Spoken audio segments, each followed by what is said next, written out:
Once upon a time, in a quiet garden, stood a tall and ancient oak tree. His branches stretched wide like strong arms, and his leaves whispered songs when the wind passed through. The creatures of the forest admired him, and birds often made their homes within his arms. But the oak tree wasn't just strong, he was kind. Every spring, he gave shade to tired animals. In summer, his branches held nests. In autumn, he dropped his acorns so new life could grow.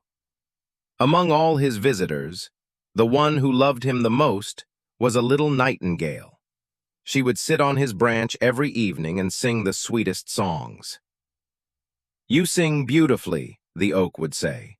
"Only because I sit on a heart that listens," she'd reply. One day, the nightingale noticed a young student sitting beneath the tree, his head in his hands. "Why are you crying?" she asked gently. "Because the girl I love said she would only dance with me if I brought her a red rose," said the boy. "But there's not a single red rose in this garden."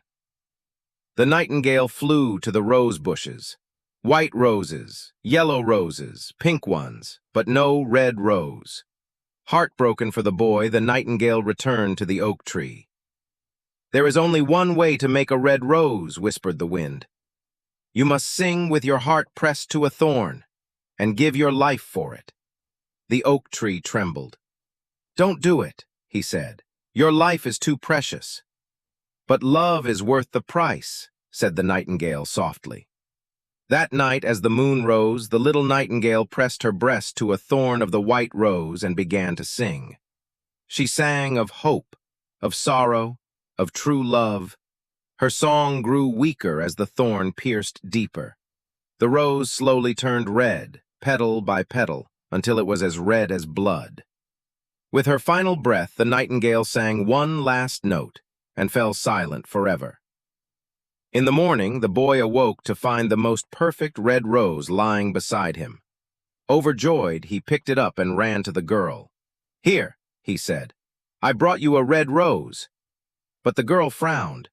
"I'm sorry," she said. "Someone else brought me jewels, and besides, your rose doesn't match my dress."